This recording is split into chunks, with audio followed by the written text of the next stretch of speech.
जहाँ बसती है हरियाली दौर जीवन की, जहाँ लहराती है फसलें सुनहरे प्यार की। ओ स्वर्ग से सुंदर धरती मेरे गांव की, ओ स्वर्ग से सुंदर धरती मेरे गांव की।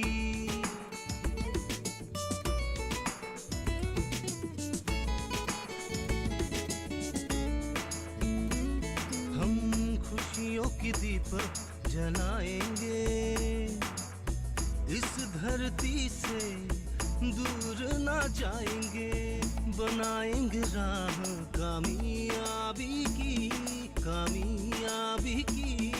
ओ स्वर्ग से सुंदर धरती मेरे गांव की, मेरे गांव की, मेरे गांव की।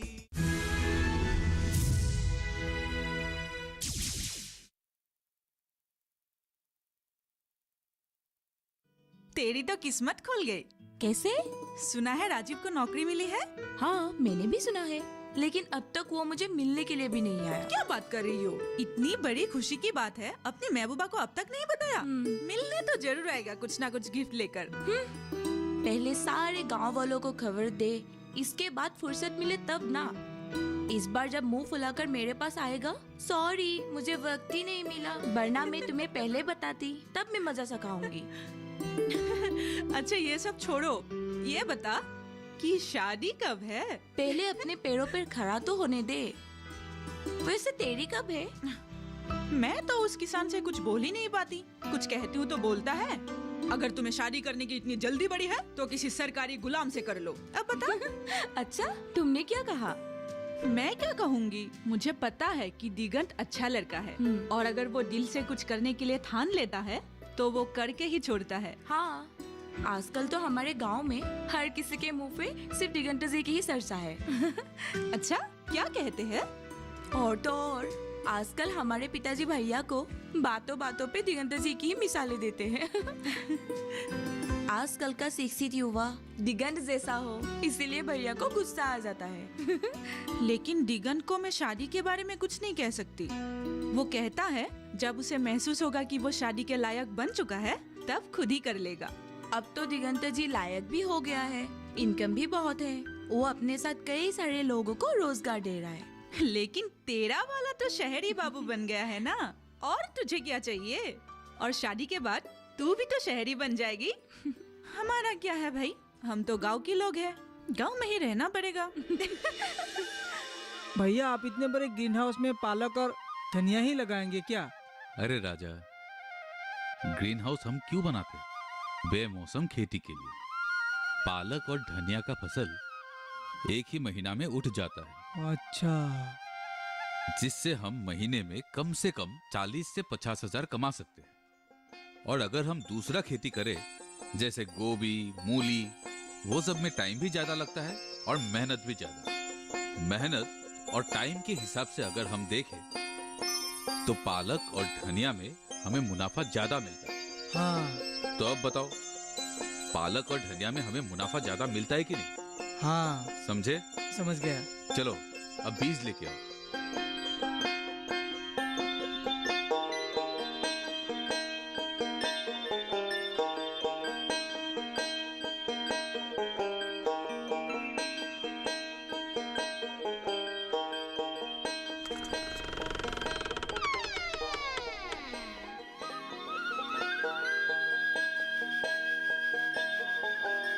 अरे राजा।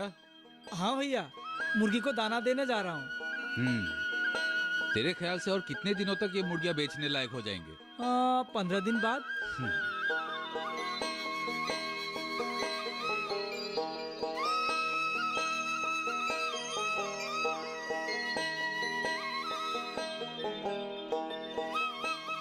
तुझे कैसे पता चला? मुर्गी के साथ रह रहकर जान गया हूँ एक दिन में कितना बड़ा होता है।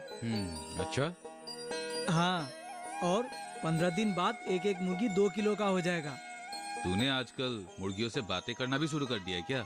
मुर्गी देखने से ही पता चलता है वो कितने दिनों में कितना बड़ा होगा, क्योंकि हम उसको खिलाते हुए बढ़िया से ना। ठीक है, जा। हाँ ठीक है भैया। मुर्गियों को बढ़िया से खिला देना। हाँ खिला दूंगा पेट भरा के। माँ, माँ, आई।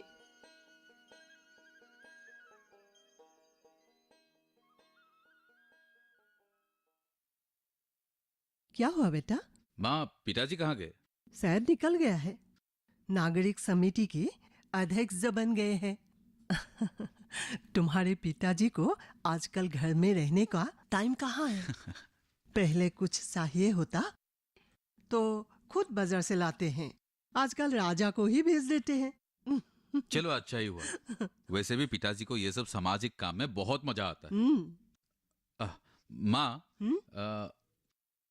ये लो। कितना कितना है? 30,000। कुछ काम के लिए? नहीं, पिताजी के अकाउंट में रखने के लिए, और जरूरत पड़े तो खर्च भी कर सकते हैं।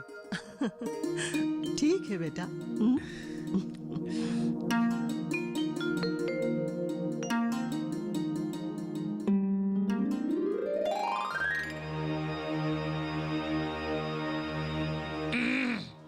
अरे पहलवान, सो गया क्या? अरे अंकल, आइए आइए बैठिए। बस अंकल ऐसे ही बैठा था। अच्छा, तो खाना वाना हो गया? हाँ, और आपने खाया? अरे नहीं नहीं, मुन्नी पढ़ाई कर रही है ना, अगर हम अभी खाना खा ले तो वो बिना खाई सो जाएगी। अच्छा अच्छा, अकेले खाने को दिल नहीं करता होगा ना? हाँ, वही वही वही। पर तुम्हारा तनख्वाह हो गया क्या? हाँ अंकल, कल ही हुआ है। कल ही हो गया? हाँ। बहुत अच्छा बात है, बहुत अच्छा बात है। तो एक काम करना, कल सुबह किराया दे देना। आज 10 तारीख है ना? ठीक है अंकल, दे दूंगा। कल सुबह ऑफिस जाते वक्त दे जाऊंगा। अगर मैं कहीं बाहर निकल गया तो आंटी को दे देना, ठीक है? ठीक है अंकल। तो अभी रेस्ट करो, थक गए होंगे। हाँ अंकल। तो कल सुबह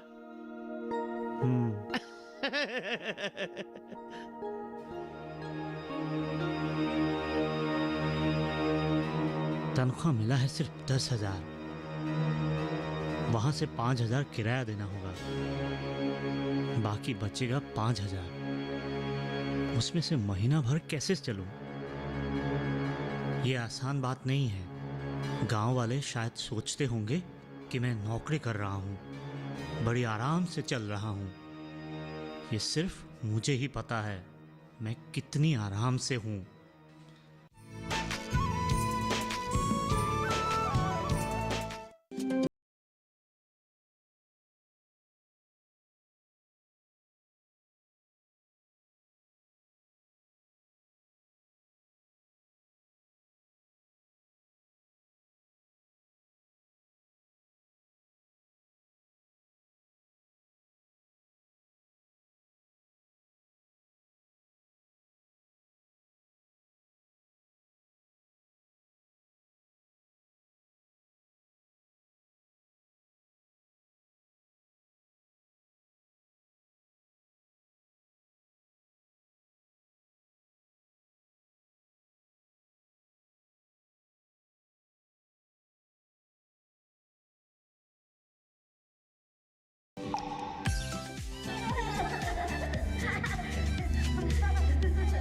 आपके अपने फोन इन कार्यक्रम स्वस्थ किसान में हर शनिवार शाम 6 से 7 बजे सिर्फ डीडी किसान पर।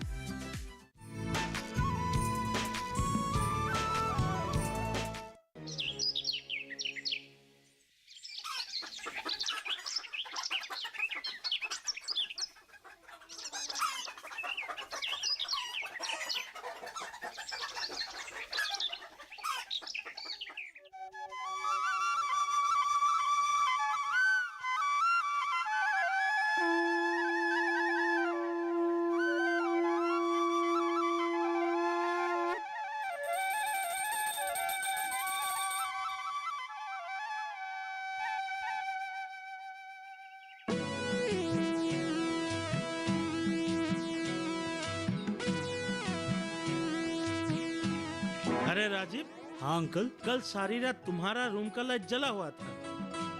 हाँ अंकल, ऐसे ही लेटा था, कब नींद आ गई पता ही नहीं चला। इसीलिए सावधानी बरतना चाहिए। तुमसे तो मैं बिजली का एक्स्ट्रा चार्ज भी नहीं लेता और सिंगल रूम में मीटर भी नहीं लगा सकता। सॉरी अंकल, आगे से ऐसा नहीं होगा। अच्छा ठीक है, आगे थोड़ा ख्याल रखना।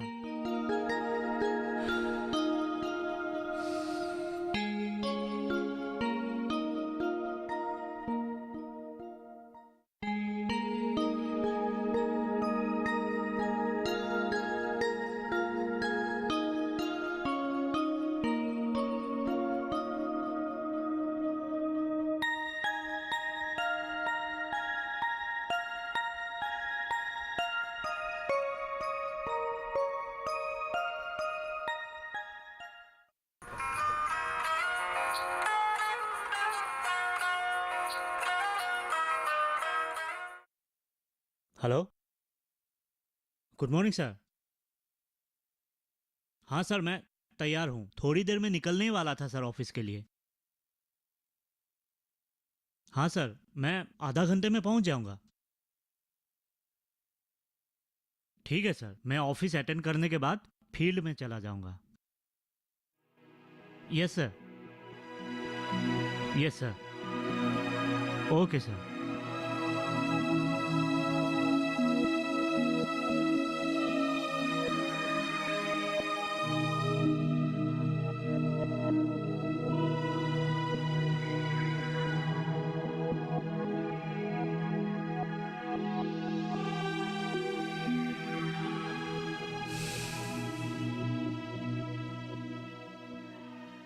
हेमेन भाई, आपके बार हम एक काम करेंगे। हमारे जो गांव के सामूहिक पोखरी है वो हम दिगंतों को ही देंगे और किसी को नहीं। हाँ, जरूरत पड़ने से हम दिगंतों को जोड़ डालेंगे कि वो पोखरी को कांटेक्ट में ले। मैंने उसे पूछा था, उसने कहा अगर किसी को आपत्ति नहीं है तो ले लेगा। अरे कोई किसी का आपत्ति नहीं है, अगर दिगंतो तालाब लेगा तो हमारा ही मुनाफा होगा ना। हाँ। आपने एकदम हाँ। सही कहा। प्रसाद लीजिए। इधर लीजिए। हाँ हाँ। दिगंत घर में नहीं है क्या भाभी? नहीं, भैया गाड़ी खरीदने गए हैं। अच्छा, तो खाना तो होना चाहिए। हाँ, भैया ने कहा गाड़ी खरीदने के बाद धूमधाम से खाना होगा। अच्छा राजा, खाना में हमें बुलाओगे कि नहीं? क्यों नहीं, भैया ने सबके खाने के लिए बड़ा सा बकरा रखा है और मछली तो पोखरी में है ही। अरे पहले से ही तुमने सारे इंतजाम करके रखा।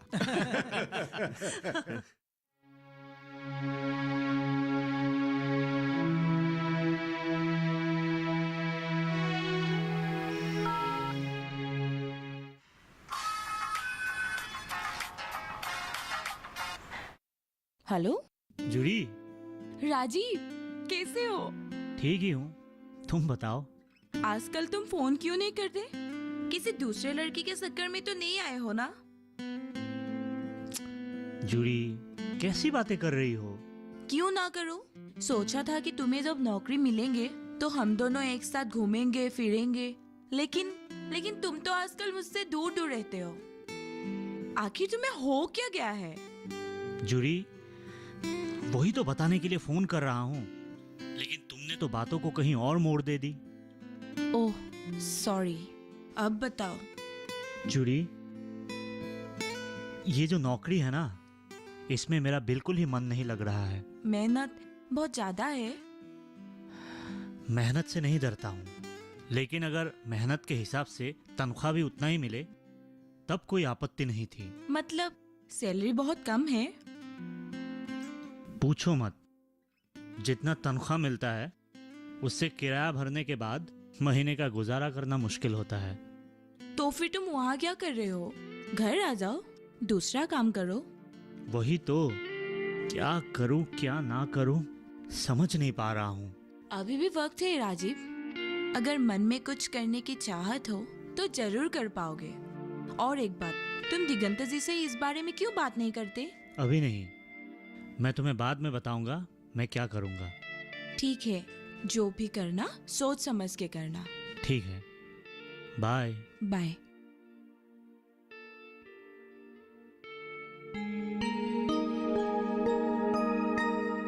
शायद मेरा शहर आने का फैसला ही गलत था। अभी मैं आप लोगों से अनुरोध करता हूँ, तो बिहू कमेटी का जो संपादक का पद है उस पद के लिए आप लोगों के बीच में से एक का नाम प्रस्ताव रखिए।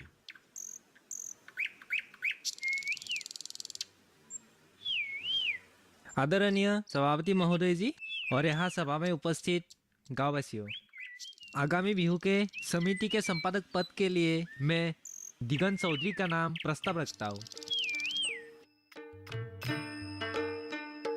मैं इस प्रस्ताव को समर्थन करता हूँ। मेरे प्यारे बुजुर्गों और भाइयों, आज इस मीटिंग में हमारा पंचायत सभापति महोदय उपस्थित है, तो पंचायत सभापति महोदय जी आप लोगों से कुछ कहना चाहते हैं। मैं अनुरोध करता हूं पंचायत महोदय जी, आपका जो कहना है वो कह दीजिए। सम्मान्य सभापति महोदय जी और सभा में उपस्थित सभी गांववासियों, मैं आप लोगों के सामने एक बहुत ही अच्छी खबर आज ऐलान करने जा रहा हूं। अगले महीने की 20 और 21 तारीख को पंजाब में होने वाले राष्ट्रीय कृषि सम्मेलन में हमारे प्रदेश से सिर्फ 2 ही किसानों को आमंत्रित किया गया है। उनमें से एक है हमारे गांव के ही दिगंत चौधरी, और हम सभी गांववासी की तरफ से उन्हें बधाई देना चाहते हैं।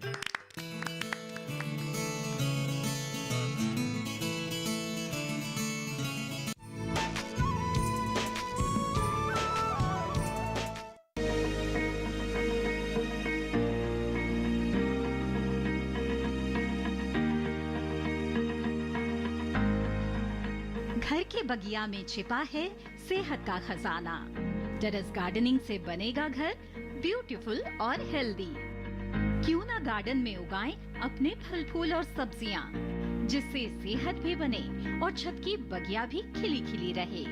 देखिए छत पर बागवानी, शनिवार सुबह 9 बजे सिर्फ दूरदर्शन किसान पर।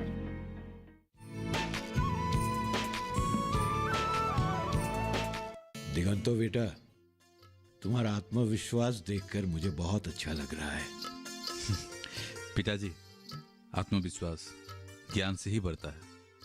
और इसलिए मुझे अच्छा लग रहा है कि तुम अपने साथ साथ दूसरों को भी आत्मविश्वासी बना रहे हो। जब हमारे युवा पीढ़ी पूरी तरह से आत्मविश्वास से भर पड़ेंगे, हमारे समाज से बेरोजगारी की समस्या ही खत्म हो जाएगी। हाँ, आज मुझे महसूस हो रहा है। पर तुमने जो कहा था कि लोगों का सम्मान, इज्जत अपने व्यक्तित्व और मानवीय गुणों पर निर्भर करता है, ये तुमने बिल्कुल सही कहा था। पिताजी, आप लोगों के समर्थन के वजह से ही मैं आज यहाँ पहुंचा हूं। और अगर आप लोग इसी तरह मुझे समर्थन करते रहेंगे तो मैं और आगे बढ़ते जाऊंगा। तुम काम करते जाओ, हमारा आशीर्वाद हमेशा तुम्हारे साथ रहेगा।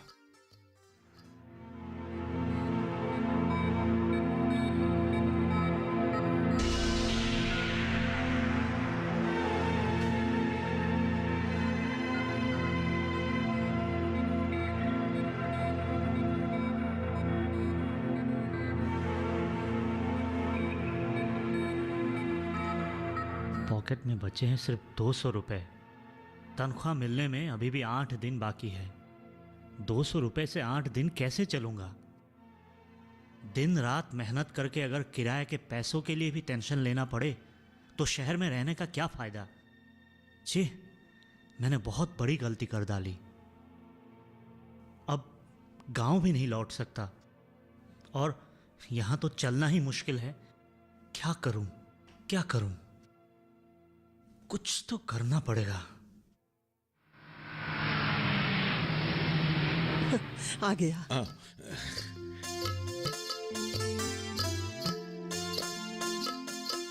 दिगंत, बैंक वालों ने क्या कहा? लोन देगा क्या? हाँ, देगा, क्यों नहीं देगा।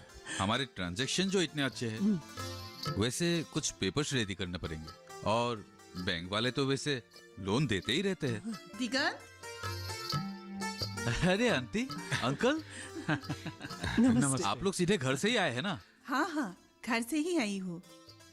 तुमने राजीव को फोन किया कि नहीं? राजीव को तो मैंने कई दिनों से फोन नहीं किया है। क्यों, कुछ हुआ तो नहीं? नहीं नहीं, कुछ नहीं हुआ। 2-3 दिनों से वो फोन नहीं कर रहा है और हमारा फोन भी नहीं लग रहा है। तब तो वो जरूर कोई पहाड़ी इलाके में गया होगा। किसी किसी पहाड़ी इलाके में नेटवर्क बहुत खराब रहता है, शायद इसलिए आप लोग फोन नहीं कर पा रहे हैं। हाँ, वैसा भी हो सकता है। मैं उसे ज्यादा फोन इसलिए नहीं करता क्योंकि वो बिजी रहता है। देर रात को फोन करना ठीक नहीं लगता है। थका हुआ आता है, जल्दी सो जाता है। कंपनी नौकरी करने के लिए मैंने मना किया था, पर मेरी बात सुनी कहाँ? देखिए भाई साहब, जिसकी रोजी जहाँ है, किस्मत उसे वही खींच ले जाता है। ठीक है, आप लोग आइए, अंदर आइए। ठीक है, आप लोग बैठिए। चलिए आइए।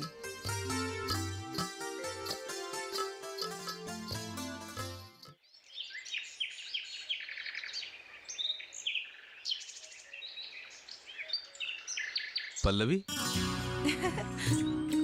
तुमने मुझे क्यों बुलाया? दिगंता, मैं तुम्हारे लिए बहुत खुश हूँ। मैं किस्मत वाली हूँ कि तुम जैसा साथी मुझे मिला है। अच्छा, ऐसा मैंने क्या कर दिया? सच कह रही हूँ। तुम जैसा पढ़ा लिखा लड़का नौकरी ढूंढने के बजाय खेती बाड़ी में रुचि रखते हो। मैं गर्व से कह सकती हूँ कि मेरा होने वाला पति एक किसान है। अच्छा, भगवान का शुक्र है, कोई तो है जो मेरे काम को लेके गर्व महसूस करता है। वरना आजकल तो नौकरी करने वाले को ही समाज में योग्य व्यक्ति समझा जाता है। काम तो काम होता है, चाहे वो नौकरी हो, खेती बाड़ी हो या कोई और काम। ये तो तुम्हारी बड़प्पन है कि तुम ऐसा सोचती हो। देखो दिगन, तुम जो कर रहे हो, अगर हर शिक्षित लड़के नौकरी के पीछे भागने के बजाय खेती बाड़ी या और कोई दूसरा काम करने लगे तो देश की बेरोजगारी की समस्या भी खत्म हो जाएगी। इसलिए तो मैं गांव के युवाओं को अपने साथ काम में जोड़ने की कोशिश कर रहा हूँ, ताकि हमारे गांव के युवा भी आत्मनिर्भर बन सके। हाँ, इसलिए तो तुम गांव के आदर्श युवा बन चुके हो।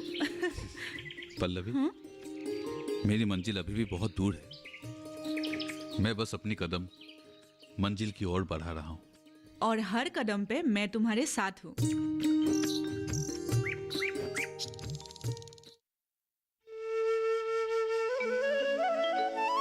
जी हाँ, आपको भी चाहिए था? हाँ हाँ बरकत भाई, क्यों नहीं। मैं आज ही अपने लोगों को कहकर आपका सामान रेडी रखूंगा। जी, आपको क्या क्या चाहिए था? फूल गोभी, पालक, पत्ता गोभी? जी जी, जरूर मिल जाएगा। आप बिल्कुल फिक्र मत कीजिए, कल सुबह ही आपके पास सामान पहुंच जाएगा। ठीक है बरकत भाई। अरे राजीव, कहां से आया यार? मैं कितने दिनों से फोन कर रहा हूं तुझे, लगता ही नहीं। मैंने तो सोचा था तू बाहर चला गया है। अरे मत पूछ यार, पिछले 1 हफ्ते से मेरे मोबाइल पर आउटगोइंग और इनकमिंग दोनों बंद पड़ा है। क्यों? मोबाइल का बिल नहीं दिया ना। मोबाइल का बिल टाइम पर दिया कर। पॉकेट में पैसा रहे तब ना देंगे। राजीव, हर समय मजाक मत किया कर। सीरियसली दिगंता, मैं मजाक नहीं कर रहा हूँ। मुझसे बहुत बड़ी गलती हो गई। इतनी कम सैलरी में महीने का गुजारा करना शहर में मुश्किल है। राजीव, हाँ, 10,000 सैलरी में से अगर 5,000 किराया भर दूं, तो बाकी बचा 5,000 में महीने का गुजारा कैसे करूं? तू ही बता। तो वहां क्या कर रहा है? घर आजा। इसलिए तो तेरे पास आया हूँ, बातचीत करने। आज शहर से सीधा तेरे पास ही आया हूँ, घर गया ही नहीं। इसमें बातचीत करने की क्या जरूरत है? सीधे नौकरी रिजाइन कर और यहाँ मेरे साथ काम में जुड़ जा। जहाँ बसती है हरियाली। दिगंता, तू तो बिल्कुल नहीं बदला, वैसा का वैसा ही है। मैंने तो सोचा था कि तू बदल जाएगा। अरे राजीव, लोगों का मन कभी नहीं बदलता, इसलिए हमें शिक्षा और ज्ञान बुद्धि की जरूरत है। मैंने तो पहले भी कहा था, हमारे प्रदेश में हर जगह इतने सारे संपदा है कि उसे अगर हम सही जगह काम पर लगाए तो शहर में नौकरी करने की क्या जरूरत है। हमारा गांव ही स्वर्ग से सुंदर है। खुशियों की दीपक जलाए, सच में इस धरती से दूर ना जाएंगे, बनाएंगे राह कामयाबी की, कामयाबी की। हो स्वर्ग से सुंदर